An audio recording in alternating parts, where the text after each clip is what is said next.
Jeeva today பார்வையாளர்களுக்கு வணக்கம். இன்றைய நேர்காணலில் அரசியல் சமூக பகுப்பாய்வாளர் மூத்த பத்திரிகையாளர் டாக்டர் ஆர்.கே. ராதாகிருஷ்ணன் அவர்கள். சார் வணக்கம்.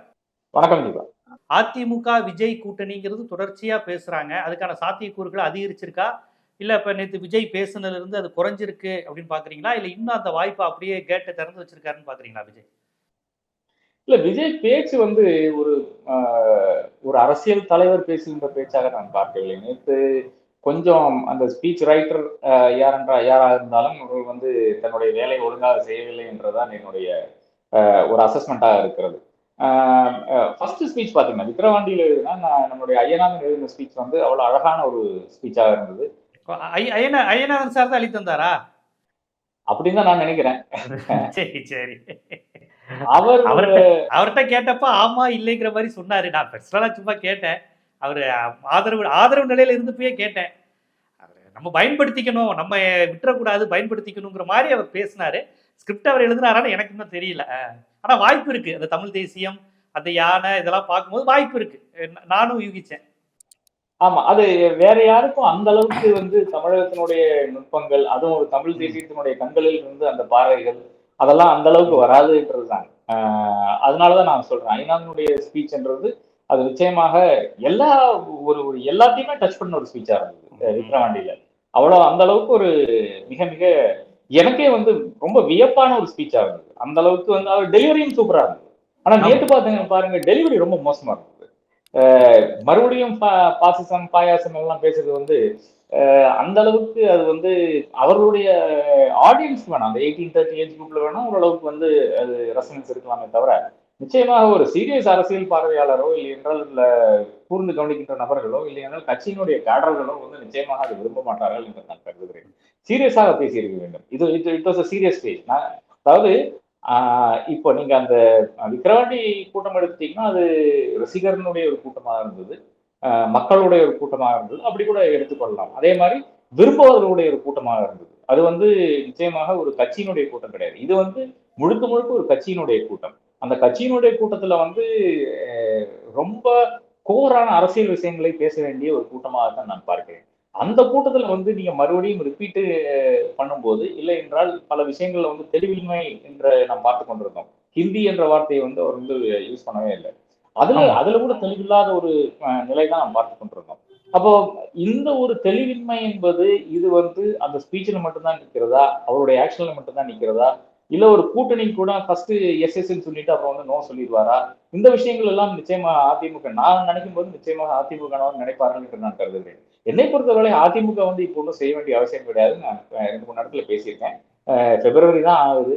டெஃபினட்டாக டிசம்பர் மட்டும் ஒன்றும் செய்ய வேண்டிய அவசியம் கிடையாது. திமுக ஊழல் கட்சி, say no to drugs, say yes to ADMK, இந்த மாதிரி யார் அந்த சார் சத்தியனுடைய கோவை சத்தியனுடைய கேம்பெயின், அந்த மாதிரி கேம்பெயின்ஸ் எல்லாம் நடத்தி கொண்டிருந்தா போறோம் என்று நான் கருதுகிறேன். டிசம்பருக்கு பிறகு பார்த்தா போறோம். இந்த யூகங்கள் நிச்சயமா இருக்கத்தான் செய்யும். ஏனென்றால் என்னை பொறுத்தவரை விஜய் தனியாக இன்னைக்கு அரசியல் காலத்துல எதிர்கொண்டு அவர் நிச்சயமாக அவர் ஆட்சிக்கு வர முடியாது. நான் நேற்றைய கூட்டத்தை வைத்து தான் நான் சொல்கிறேன்.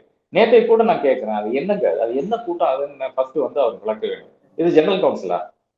அதாவது ஒரு கட்சியினுடைய இது தேர்தல் ஆணையத்தினுடைய ஒரு வரையறை. இட் இஸ் பைண்டிங் ரூல் கிடையாது, ஆனா வரையறை என்னன்னு பாத்தீங்கன்னா, நீங்க ஒரு வருடத்துல ஒரு முறை ஜெனரல் கவுன்சில் நடத்த வேண்டும் என்று இருக்கிறது, பொதுக்குழு நடத்த வேண்டும் என்று இருக்கிறது. அந்த பொதுக்குழுல எவ்வளவு மெம்பர்ஸ் இருப்பாங்க? 1400, 1500. திமுக எடுத்தீங்கன்னா 1500, 1550 அந்த மாதிரி மெம்பர்ஷிப் தான். அதிமுக சற்றே கொஞ்சம் முன்ன பின்ன இருக்கும் என்று நான் கருதுகிறேன். அப்ப இதுல இது என்னன்னு கேட்கிறேன். நேற்று நடந்த இந்த கூட்டம் என்பது என்ன? அது பொதுக்குழுவாக எனக்கு தெரியவில்லை. அது ஏனென்றால் 10,000 பேர் வந்தா பொதுக்குழு ஆக முடியாது, அதே மாதிரி 5000 பேர் வந்தாலும் பொதுக்குழு ஆக முடியாது. ஒண்ணு. ரெண்டாவதாக பொதுக்குழுல நீங்க தீர்மானம் போட வேண்டும். விக்கிரவாண்டியிலே தீர்மானம் போட்டாங்க. ஆனா இந்த கூட்டத்துல தீர்மானம் கிடையாது, ஒரு மண்ணும் கிடையாது. இது என்னன்னு எனக்கு புரியவில்லை. எவ்வளவோ விஷயங்கள் இருக்கு, ஆயிரக்கணக்கான விஷயங்கள் இருக்கு. அந்த நாம பல பல கட்சி அரசியல் கட்சிகளுடைய இந்த கூட்டங்களுக்கு நாம செல்ல வேண்டும், இல்லை செல்லாமல் இருந்தால் கூட அந்த தீர்மானங்கள் நமக்கு வந்துவிடும்.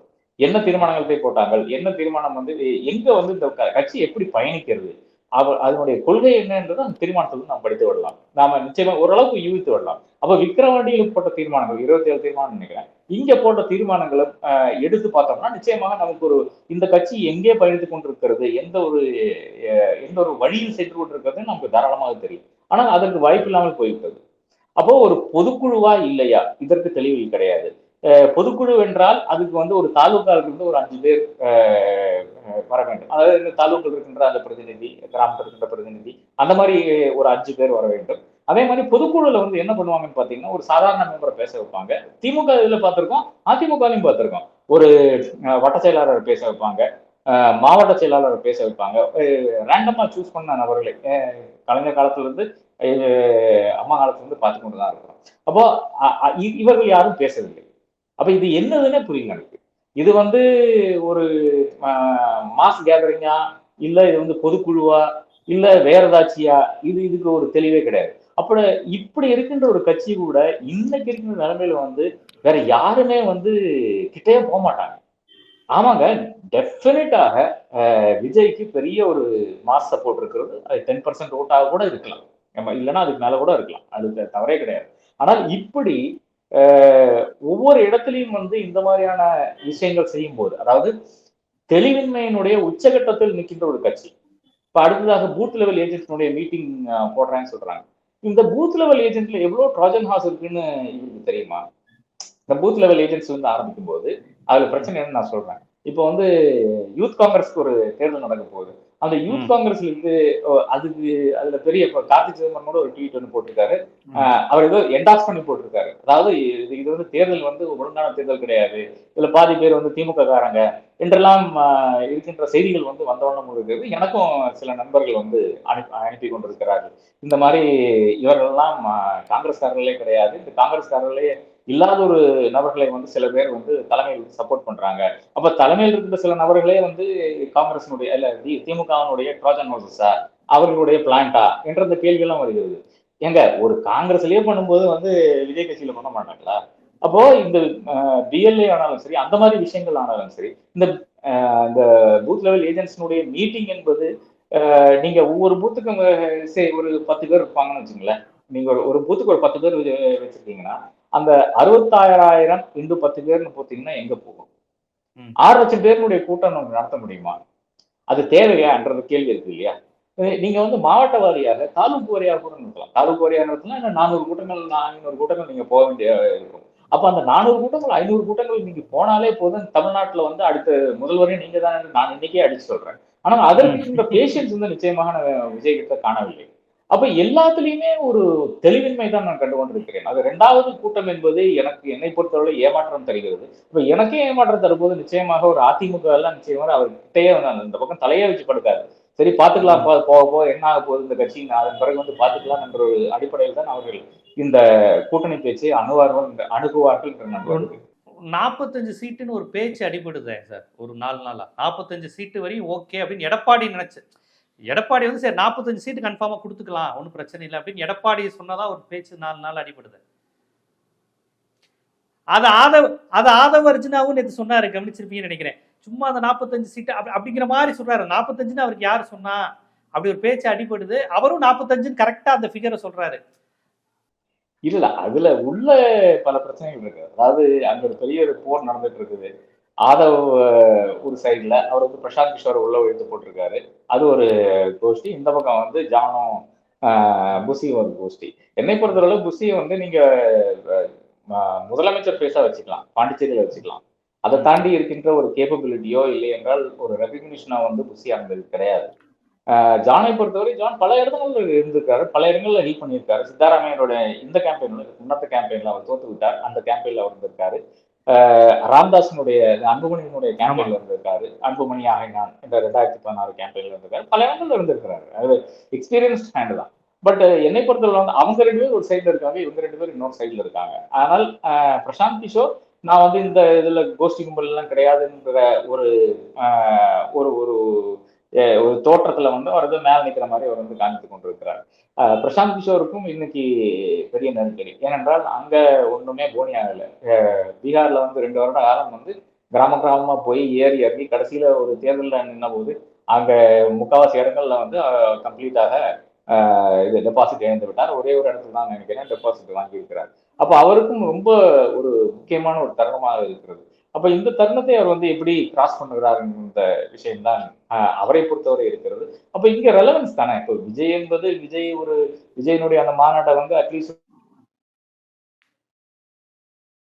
ஒரு 30-40 லட்சம் பேர் வந்து தாராளமாக பார்த்திருப்பார்கள். அப்ப அதுல வருகின்ற ஒரு பப்ளிசிட்டி, அதன் பிறகு வந்து ஓஹோ பிரசாந்த் கிஷோர் இன்னும் ரெலவெண்டா இருக்காரு என்ற அந்த விஷயம், இந்த விஷயங்களை தான் அவர் நாடி வருகிறார் என்று நான் கருதுகிறேன். அப்ப இவர்களுக்குள்ளால் இருக்கின்ற அரசியல்ல வந்து அவர் போய் சிக்க வேண்டாம் என்ற ஒரு இது இருக்கிறது. அதை தாண்டி இப்போ அவர்கள் கெட் அவுட் என்ற ஒரு இது சைன் அங்கேயே வந்து ஒரு முரண் நாம் பார்த்து கொண்டிருக்கேன். அதாவது ஒரு தலைவர் வந்து கையெழுத்திடுகிறார். ஆனா அந்த தலைவருக்கு முன்னாலேயே வந்து ஒரு டிஃபைன்ஸ் நான் பாக்குறோம் இல்லையா, இன்னொருத்தர் பிரசாந்த் கிஷோர் வந்து சைன் போட மறுக்கிறார். அந்த ஒரு தருணத்தை வந்து அவாய்ட் பண்ணியிருக்க வேண்டும் என்று நான் கருதுகிறேன். இன்னும் வந்து பிரசாந்த் கிஷோரை மேடைக்கு அழைத்து அவரை வந்து மரியாதை செய்து இவர் நம்மளை ஹெல்ப் பண்ண போறான்னு சொல்லிட்டு அவரை வந்து கீழே இறக்கி உட்கார வச்சிருக்க வேண்டும். இது ஏதோ செய்திலே உட்கார வைக்கலாம், ஒன்றும் தவறு இல்லை. ஆனால் இவங்க போகும்போது அவரை அழைத்து கொண்டு போக வேண்டிய அவசியம் கிடையாது. அங்க போயிட்டு அவர் வந்து என்னால கையெழுத்து போட முடியாது என்று சொல்ல வேண்டிய அந்த ஒரு எம்பாரஸ்மெண்ட் வந்து தவிர்த்திருக்கலாம் என்று நான் கருதுகிறேன். அதாவது ஒரு தலைவரை வந்து டிஃபை பண்ணிட்டு ஒரு நபர், அதே ஸ்டேஜில் இருக்கிற ஒரு நபர் வந்து அவருக்கு எதிராக ஒரு ஒரு விஷயத்தை வந்து அது ஒரு தலைமையை அவமானப்படுத்துற மாதிரி, இன்சல்ட் பண்ண மாதிரி ஆயிடுச்சு. நிச்சயமாக அது வந்து நிச்சயமாக ஒரு தலைவரும் வந்து அதுக்கு வந்து ஒத்துக்கொள்ள மாட்டார். இப்ப என்னை பொறுத்தவரை நிச்சயமாக பிரசாந்த் கிஷோருக்கு இம்பார்ட்டன்ஸ் இருக்கான்னு பாத்தீங்கன்னா நிச்சயமா இம்பார்ட்டன்ஸ் இருக்கிறது. அவர் அந்த பிஎல்ஏ ஏஜென்சி செட் பண்ணி கொடுக்கறதானாலும் சரி, ஒரு ஒரு ஒரு ஸ்ட்ரக்சர் அவருக்கு இருக்கிறது. ஒரு கட்சிக்கு ஒரு ஸ்ட்ரக்சர் கொண்டு வர்றதுக்கு அவரால் முடியும். அப்ப அதுவரை அவரை வைத்து அதன் பிறகு வந்து அவரை வந்து அனுப்பிவிட வேண்டும் என்றதுதான் என்னுடைய கருத்து. இல்லை என்றால் இது நீடித்தால் நிச்சயமாக இவருக்கு தான் விஜய்க்கு தான் அதனுடைய நட்டம் வரும் என்று நான் கருதுகிறேன். என்றால் ஏற்கனவே 2024 தேர்தலுக்கு முன்னால் வந்து பிரசாந்த் கிஷோர் தன்னுடைய ஹேண்ட், அவர் பாஜகவினுடைய ஒரு கைக்கூலி என்பது மிக தெளிவாக எல்லா இடத்துலையும் அவர் வந்து சொல்லிவிட்டார். எல்லா இடத்துலையும் வந்து பிஜேபிக்கு வந்து 390 வந்துடும், 400 வந்துடும், 370 வந்துடும், இந்த மாதிரி அவர் வந்து எல்லா இடத்துலையும் பேசிக் கொண்டிருந்தார். ஒரு அஜெண்டா செட்டிங் ரோல்ல தான் அவர் அந்த டைம்ல இருந்தார். அப்போ அது மிக தெளிவாக தெரிகிறது. அதாவது ஒரு இவ்வளவு பெரிய ஒரு சிபாலஜிஸ்ட் வந்து எப்படி இவ்வளவு மோசமான ஒரு ரீடிங்ல வந்து நிப்பாருன்ற அந்த கேள்வி இருக்கு இல்லையா. 240க்கும் 370க்கும் எங்க ஏணி வச்சா வெட்டாது இல்லையா. அப்ப அவருக்கு தெரிஞ்ச விஷயத்தை அவர் வேணுமென்றே வந்து ஒரு டிஸ்ஆனஸ்ட் முறையில் வந்து பேசியிருக்கிறார். அப்ப நிச்சயமாக பிரசாந்த் கிஷோரை பொறுத்தவரை பிரசாந்த் கிஷோருக்கு ஒரு பாஜக வாடை அடித்துக் கொண்டுதான் இருக்கிறது. அது ஒரு காரணமும். 2வது காரணம் வந்து இவர் ஒரு தலைமையை வந்து அலட்சியப்படுத்திட்டார் என்ற அந்த விஷயத்திலையும் வந்து அவரை வந்து புறக்கணிக்க வேண்டும், இல்லை என்றால் வெளியே வைக்க வேண்டும் என்று நான் கருதுகிறேன். அவர்கிட்ட இருக்கிற இந்த எக்ஸ்பீரியன்ஸை நீங்க எடுத்துக்கங்க, டெக்னிக்கல் நோகவை நீங்க எடுத்துக்கங்க. அதன் பிறகு அவர்கள் வந்து நிச்சயமாக வெளியேப்பு தான் போக வேண்டும். அந்த ஒரு தெளிவு வந்து விஜய்க்கு இருக்கிறதா என்ற கேள்வி இருக்கிறது. இதைத்தான் அனைத்து அரசியல் நோக்கர்களும் அப்சர்வர்ஸும் இதைத்தான் பார்த்து கொண்டிருக்கிறார்கள். அவருக்கு அந்த தெளிவு இருக்கிறதா, அவருக்கு அந்த தைரியம் இருக்கிறதா என்ற கேள்விக்குத்தான் விஜய் வந்து தன்னுடைய ஆக்ஷன் மூலமாக அவர் வந்து பதிலளிக்க வேண்டும். இந்த இடம் ஒரு இறுதியா ஒரு கேள்வி, இது உங்களை போன்றவர்கள் தான் சொல்ல முடியும் சார். இந்த தேர்தல் வியூக வகுப்பாளர்னா எனக்கு விவரம் தெரிஞ்சு இந்த 2016க்கு அப்புறம் தான் இருக்குன்னு நான் நினைக்கிறேன். அப்படிதானே சார்? இந்த தேர்தல் வியூக வகுப்பாளர்னு வேற ஸ்டேட்ல இருந்து கூட்டி வரக்கூடிய அந்த கல்ச்சர் எனக்கு தெரிஞ்சே கலைஞர் ஜெயலலிதா அவர்கள் காலகட்டத்தில் இல்லை, ஆர்கே நகர் இடைத்தேர்தல் காலகட்டம் வரையும் கூட கிடையாது. இது எதுக்கு இந்த பீகாரில் இருந்து சர்மாக்களோ பிரசாந்த் கிஷோர்களோ ஒரு இன்னொரு மாநிலத்திலிருந்து ஒரு தேர்தல் வியூக வகுப்பாளர்கள் இந்த கட்சிக்கு ஒரு அசைன்மெண்ட் மாதிரி செயல்படுறது இருக்குல்ல, இது எப்படி கட்சி தலைமை நீர்த்து போயிடுச்சு, கட்சி தொண்டர்கள் வீரியம் இழந்துட்டாங்கன்னு எடுத்துக்க முடியுமா? இல்ல இதுதான் அப்டேட் வெர்ஷன், நீ எலெக்ஷனை இப்படிதான் நான் பண்ணணும், நம்ம காமராஜர் காலத்துல இருக்கோங்கிற அந்த ஒரு 2 பார்வை இருக்கு. நீங்க ஒரு பொலிட்டிக்கல் அப்சர்வரா சொல்லுங்க. நீங்க கிட்டத்தட்ட ஒரு 30 வருடமா தேர்தல் பார்த்துருப்பீங்க, கலைஞர் காலம் ஜெயலலிதா காலம் வரை நீங்க பார்த்த நபர். அப்படி ஒரு தேர்தல் வியூக வகுப்பாளர்கள் பரமக்குடிக்கும் பொள்ளாச்சிக்கும் ஆண்டிப்பட்டிக்கும் ராயபுரத்துக்கும் அந்த கள நிலவரத்தை எடுத்து சொல்வதற்கு பீகார்ல இருந்து ஒரு பாண்டைக்கள் வந்து தேவைப்படுறாங்களா? பாண்டைக்களும் கிஷோர் பாண்டைக்களும் இல்ல, பாண்டைகளுக்கும் சர்மாக்களுக்கும் கிஷோர்களுக்கும் நம்ம கிட்ட இருக்கிற அந்த டேட்டா அவர்களுடைய கையிலும் இருக்கிறது. அவர்கள் வந்து நல்லா சுவாரஸ்யமாக பேசுவார்கள்.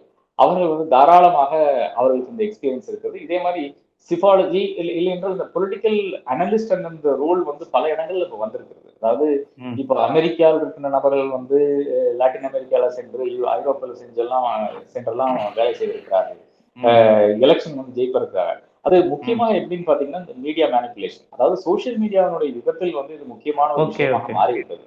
அது வந்து எப்படி, அதாவது எந்த ஒரு அபத்தத்தையும் இல்லை என்றால் எந்த ஒரு நாம யோசிக்க முடியாத பிக் லை என்று சொல்லுவாங்க இல்லையா, இப்ப ட்ரம்ப்பினுடைய அந்த பிக் லை, இல்லை என்றால் நரேந்திர மோடியினுடைய பிக் லை, அந்த பிக் லை அது ஃபர்ஸ்ட் பேசுறவங்களுக்கு தான் ஃபர்ஸ்ட் மூவர் அட்வான்டேஜ்.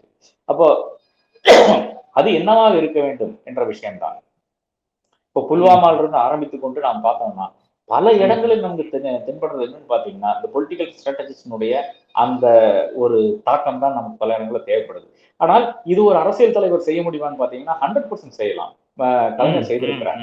ஆனால் அந்த டைம்ல வந்து நாம மனதில் கொள்ள வேண்டிய ஒரு விஷயம் பாத்தீங்கன்னா இந்த அளவுக்கு சோசியல் மீடியா வந்து வளர்ந்த காலம் கிடையாது. 2006 2005 கூட இந்த அளவுக்கு வளர்ந்த ஒரு காலம் கிடையாது. அதன் பிறகு வந்து கலைஞர் வந்து சீன்ல கிடையாதுன்னா அவர் வந்து ஒரு பெரிய ஒரு போராட்டத்துக்காக 2011 ஸ்டாலின் தான் முன்னிறுத்தி செய்தார். அரசியல் தலைவர்கள் செய்ய இயலும், அவர்களுக்கு அந்த ஒரு அமைப்பு தான் தேவை. அதனால திமுக என்ன செய்யுதுன்னு பாத்தீங்கன்னா ஒரு டி என வைத்துக் கொண்டு இன்னைக்கு வந்து அதே காரியங்களை வந்து செய்து கொண்டிருக்கிறது. டி என்பது திமுகவை ஒட்டுன ஒரு நிறுவனம், திமுகவுக்கு ஒரு ஐடி விங் இருக்கிறது. இதையெல்லாம் சேர்த்து தாராளமாக செய்யலாம். ஆனால் அது என்ன ஆகுதுன்னு பாத்தீங்கன்னா கட்சிக்குள்ளால வரும்போது கட்சியில் இருக்கின்ற அந்த பல நிபந்தனைகள், பல பிரச்சனைகள் இருக்கு இல்லையா, அதனால வந்து they will not be able to speak truth to power. அதாவது முக்கியமாக உண்மைகளை வந்து உறக்க எடுத்து சொல்ல முடியாது, ஒரு தலைமையிடம் எடுத்து சொல்ல முடியாது. அங்கதான் ஒரு அனலிஸ்ட் தேவைப்படுகிறார். இப்ப சமீபத்துல கூட ஒரு அனலிஸ்ட் வந்து ஒரு தலைவரை சந்தித்து சென்றார். அவர் மிக தெளிவாக சொல்லிவிட்டார், உங்க பிள்ளைதான் சார் பிரச்சனை, இல்லைன்னா அடுத்த தேர்தல் உங்களுக்கு தான் என்ற அளவுக்கு வந்து சொல்லிட்டு சூப்பரா சொல்லிட்டு போயிட்டாரு. அப்போ அந்த அளவுக்கு வந்து யாருமே ஒரு கட்சியில் இருந்த நபர் தாராளமாக அது வந்து அப்படியெல்லாம் பேச முடியாது. இது ஒரு முக்கிய விஷயமா இருக்கிறது. அப்புறம் the other thing is that ஒரு பெரிய ஒரு பேர் இல்லை என்றால் 2021 கூட நான் சொன்னேன் பிரசாந்த் கிஷோர் வர்றது நல்லதுதான் திமுகவுக்கு. ஏனென்றால் அந்த ஒரு மொமெண்டம், பிரசாந்த் கிஷோர் வந்தாலா அப்ப வந்து ஜெயிச்சிருவாங்க அப்படியே ஒரு ஒரு ஒரு முன் விதி, அதாவது we had already prejudge, அதாவது இவர் வந்தால் ஜெயிச்சு விடுவார்கள் என்று நான் வந்து ஜட்ஜ் பண்ணிட்டோம். ஆனால் இவர் ஒரு கட்சியை ஆரம்பிச்சு அந்த கட்சி வந்து போடி ஆனதுனாலதான் இன்னைக்கு வந்து அவரை வந்து கிரிட்டிசைஸ் பண்றோம். அதே மாதிரி 2024 முன்னால வந்து இவர் செஞ்ச அந்த ப்ரெடிக்ஷன்ஸ் எல்லாமே மோசமாக போகுது, தவறாக போகுது. அதன் பிறகுதான் நம்ம என்னடா பையன் இவனுக்கு ஒன்றும் தெரியாதுன்ற அந்த ஒரு முடிவில் நான் வரலாம். ஆனால் அதுக்கு முன்னால வந்து ஹி வாஸ் வெரி இம்பார்ட்டன்ட். அப்ப அந்த ஒரு மொமெண்டம் கூட ஒரு கட்சிக்கு இருக்கும் என்று நான் கருதுகிறேன். அப்போ இதையெல்லாம் வைத்துக் கொண்டுதான் ஒரு பொலிட்டிக்கல் அனலிஸ்ட் இம்பார்ட்டன்ட் என்று நான் நினைக்கிறோம்.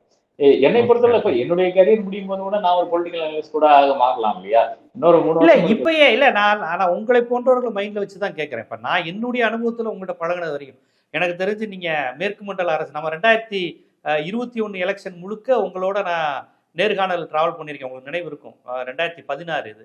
அப்ப நம்ம ஒவ்வொரு செக்மெண்டாவே நம்ம நேர்காணல் எடுத்தோம்.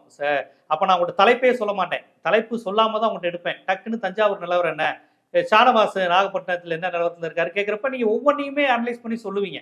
நாகர்கோவில் கொஞ்சம் கேரளா பார்டர்ல இருக்கும், பொள்ளாச்சி வேற மாதிரி தமிழ்நாட்டுல இருந்து அது வெஸ்டர்ன் சைடு வேற மாதிரி இருக்கும், டெல்டா பகுதி டிஎம்கே ஃபேவரா இருக்கும். இதெல்லாம் உங்க அனுபவத்துல இருந்தே உங்களுக்கு தெரியும். நீங்க அங்க போய் கம்ப்யூட்டர்ல இருந்து விக்கிபீடியால இருந்து இருக்க மாட்டீங்க. முத்துச்சாமி உங்க அனுபவமே உங்களுக்கு நிறைய தந்திருக்கும், கலைஞர்கிட்ட பேசினது, ஜெயலலிதா அவர்கள் காலகட்டம்னு. அதைத்தான் சொல்றேன். நீங்களோ தராசு ஷியாம் சார் போன்ற உங்களை மாதிரி சீனியர் அனலிஸ்ட், பொலிட்டிக்கல் அனலிஸ்ட்களை விட வேற ஒரு மண்ணில இருந்து வரவங்க அவ்வளவு என்ன பெரிய டேட்டாவை, கம்ப்யூட்டர் தர டேட்டாவை தானே பண்ண போறாங்க. அந்த விக்கிபீடியால இருந்து யார் வேணாலும் எடுத்துக்கலாமே. அதை தாண்டி முத்துச்சாமி டிஎம்கேக்கு போனதுனால ஏடிஎம்கேக்கு எவ்வளவு லாஸ், முத்துச்சாமி வந்ததுனால டிஎம்கேக்கு என்ன கொங்கு பண்றது, இந்த மாதிரியான விஷயம்லாம் உங்களுக்கு தானே தெரியும். ஏன்னா நீங்க ஏடிஎம்கேல முத்துச்சாமி இருந்தப்பையும் இருந்திருப்பீங்க, இப்ப வந்தப்பையும் உங்களுக்கு தெரியும். இதெல்லாம் யாருக்கு தெரியும்? உங்களை மாதிரி இங்க இருக்க சீனியர் ஜேர்னலிஸ்டுக்கு தானே தெரியும். அதான் கேட்டேன் நான். நிச்சயமா அது நம்மள மாதிரி ஒரு 10 பேரை இவங்க எடுத்து வச்சுப்பாங்க. எடுத்து வச்சுட்டு நம்மளுடைய நாலேஜ் கம்ப்ளீட்டா அவங்க எடுத்துட்டு அதை வந்து அவங்களுடைய விஷயமா வந்து அவர் வந்து பேசிடுவாங்க. அப்புறம் வந்து இந்த நார்த் இந்தியன் கும்பலுக்கே வந்து ஒரு சுப்பீரியாரிட்டி காம்ப்ளெக்ஸ் இருக்கு இங்க வந்து. அதாவது நம்முடைய முதல்வரை பத்தி தவறாக பேசுறது, ஏங்க அவரு ஏற்கனவே ஒரு ரெட்டிசன் ஸ்பீக்கர், நல்லா தெரிஞ்சா நல்லா பழகுவாரு, பேசுவாரு. நல்லா தெரியலன்னா அவர் வந்து அப்படியே உட்கார்ந்துவாரு, அவர் ஒன்றும் பெருசா பேச மாட்டாரு. அதை வைத்துக் கொண்டு நீங்க ஒரு பேட்டி அளிக்கும் போது Stalin doesn't know to talk, அவருக்கு பேச தெரியாது, அவர் பேச மாட்டாருன்னு சொல்றது வந்து, ஏங்க 45 வருஷம் அரசியல் இருந்தாரு, 96ல இருந்து மேயரா இருந்திருக்காரு, 8 லட்சம் ஓட்டுல ஜெயித்த ஒரு மனிதர். அவர் போய் நீங்க வந்து எவ்வளவோ தேர்தல், ஒரே ஒரு தேர்தல் தான் அவர் வந்து தோத்திருக்காரு, இவ்வளோ கடந்து வந்து ஒரு கட்சியினுடைய தலைவராக இருக்கிறார். அந்த ஆளை பொறுத்து நீங்க என்ன சொல்றீங்க? அவர் பேச தெரியாது சொன்னா என்ன அர்த்தம் இருக்கா? சோ இதுதான் பிரசாந்த் கிஷோர் செய்கின்ற அந்த சுப்பீரியாரிட்டி காம்ப்ளெக்ஸினுடைய விளைவாக இருக்கின்ற விஷயம். ஆனால் அவர்களுக்கு இருக்கின்ற அந்த கட்டமைப்பு வந்து நமக்கு யாருக்கும் கிடையாது. ஒரு சாஃப்ட்வேருங்க அவ்வளவுதானுங்க. இந்த சாஃப்ட்வேர்ல வந்து இந்த ஏரியால எவ்வளவு முஸ்லீம் இருக்கா, எவ்வளவு ஹிந்து இருக்கா, ஹிந்துல வந்து பிசி எவ்வளவு, ஏபிசி இந்த பிசி எவ்வளவு, அந்த பிசி எவ்வளவு, இதுதான் விஷயமே. அது இந்த ஒரு செப்பரேட் கேட்டகரிஸ்க்கு வந்து என்னென்ன நம்ம செய்யணும், இதுதான் பொலிட்டிக்கல் அனலிசிஸ்ங்கிறது. அவ்வளவுதான், வேற ஒண்ணுமே கிடையாது. ஒரு பூத்ல வந்து ஒவ்வொரு பூத் லெவல்ல இருக்கிற நபர்கள் வந்து இந்த பூத்ல வந்து எவ்வளவு ஓட்டு வரும் அந்த அளவுக்கு வந்து நம்மளால இப்ப இருக்கின்ற அந்த தொழில்நுட்பத்தெல்லாம் நம்ம தாராளமாக சொல்ல முடியும்.